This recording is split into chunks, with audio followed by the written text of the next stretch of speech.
இயேசு கடவுள் எல்லாம் கிடையாதுங்க. அவரும் நம்ம போல ஒரு மனுஷன்தான். யூத மதத்தை சீர்திருத்துவதற்கு முயற்சி செய்த ஒரு சீர்திருத்தவாதி அவர். அன்பையும் மனிதநேயத்தையும் போதித்த ஒரு மகான். ஆனா அவருக்கு பின்னாடி வந்த அவருடைய தொண்டர்கள் அவருடைய வார்த்தைகளுக்கெல்லாம் புதுசு புதுசா அர்த்தங்களை கொடுத்து அப்ப இருந்த புராண தெய்வங்களோட கதைகளை எல்லாம் இயேசு பேர்ல மாத்தி அவரை கொஞ்சம் கொஞ்சமா கடவுளாக்கிட்டாங்க அப்படின்னு சில மேதாவிகள் பேசுறதை கேட்டிருப்பீங்க. ஆனா இப்படித்தான் நடந்துச்சுன்னு உங்களுக்கு எப்படிங்க தெரியும்னு கேட்டா, இப்படித்தான் நடந்துச்சுன்னு நம்மால சொல்ல முடியாது. ஆனா இப்படித்தான் நடந்திருக்கணும். ஏன்னா மனிதர்கள் இப்படி தெய்வங்களாக ஆக்கப்படுறது ஒன்றும் புதுசு இல்லையே, எல்லா தேசங்கள்லயும் இது நடந்திருக்கே அப்படின்னு பதில் சொல்றாங்க. ஆனா இவங்க கிட்ட எனக்கு 3 கேள்விகள் இருக்கு.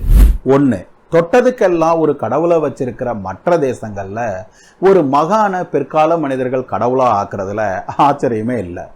ஆனா தீவிரமான ஒற்றை கடவுள் வழிபாட்டுக்காரர்களாக இருந்த இயேசுவின் சீடர்கள் அவரை எப்படி கடவுளா ஆக்க முடியும்?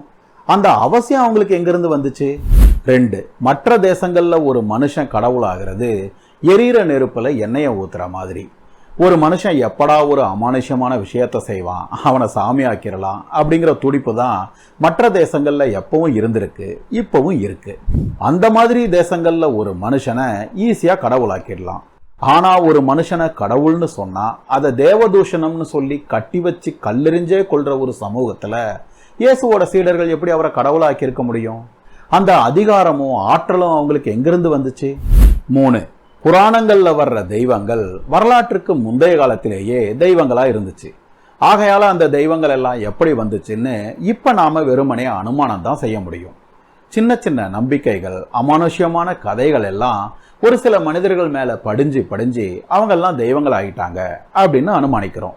ஆனா சாக்ரட்டிஸுக்கு 400 வருஷங்களுக்கு பிறகு பிறந்த கிறிஸ்தவத்தை குறித்தும் இதே மாதிரி அனுமானிச்சுக்கிட்டு இருக்கிறது மடத்தனம் இல்லையா? கிறிஸ்தவம் எப்படி பிறந்துச்சுன்னு கண்ணை திறந்து பார்த்தாலே தெரியும் போது கிறிஸ்தவம் இப்படி தொடங்கி இருக்கலாம், இயேசு இப்படி கடவுளா இருக்கலாம் அப்படின்னு அனுமானிக்க வேண்டிய அவசியம் என்ன இருக்கு? வரலாற்றுக்கு முந்தைய காலத்துல, அதாவது வரலாறு விடுகிறதுக்கு முன்னாடியே தோன்றிய ஒரு புராணத்துக்கு தியரி சொல்ற மாதிரியே வரலாற்றோட பட்டப்பகல் வெளிச்சத்துல பிறந்த கிறிஸ்தவத்துக்கும் தியரி சொல்றது ஒரு மடத்தனமான காமெடி இல்லையா?